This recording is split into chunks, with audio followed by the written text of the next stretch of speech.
মাত্র ৫ টাকা খরচ করে খুবই মজার একটা রেসিপি আজকে তৈরি করা দেখাবো, যা কিনা মুখে দিতেই একদম গলে যাবে।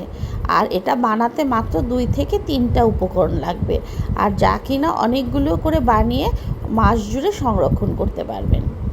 এখানে নিয়ে নিয়েছি চিনি, মাখন, দুধ আর পাউরুটি ২ পিস, আর সামান্য একটু পানি লাগবে। প্রথমে আমি রুটিগুলো খুব ছোট ছোট করে টুকরো করে নেব। এতে করে এই টুকরোগুলো দিয়েই আমি তৈরি করে নেব এই মজার রেসিপিটি। আমি যেভাবে টুকরো করছি তোমরাও সেভাবে টুকরো করে নেবে। মুখে দিলেই একেবারে মিশে যাবে। আর একবার বাড়িতে বানিয়ে দেখুন, বাড়ির সবাই খেয়ে এত প্রশংসা করবে ভাবতে পারবেন না। রোজ বানিয়ে খাওয়ার আবদার করবে।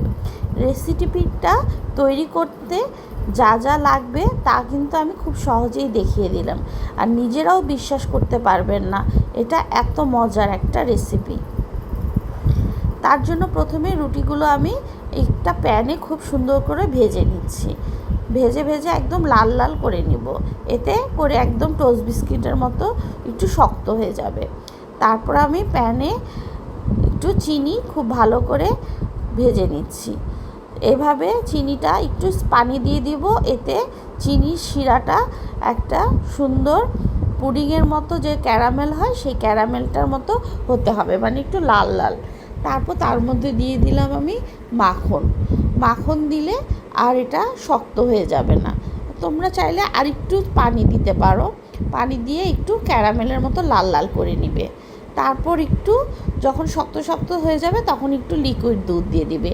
এই দুধটা দিলেই টেস্টটা কিন্তু খুবই মজার হয়।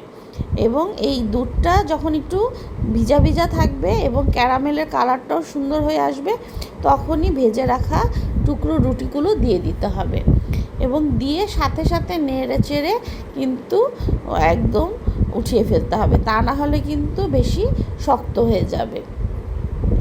আর এটা এভাবেই বানিয়ে রাখলে কিন্তু একদম মুখে দিলেই নরম তুলতুলে একদম গলে যাবে মুখের ভিতর।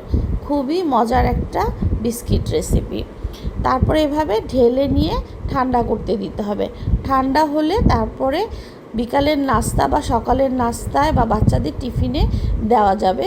ছোট ছোট এরকম খুবই মিষ্টি একটা ডেজার্ট।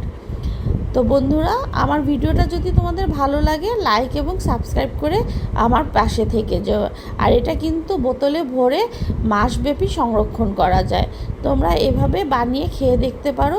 খুবই মজার এবং ঝটপট ঘরে থাকা অল্প উপকরণ দিয়েই তৈরি করা যায় এই মজার বিস্কিট।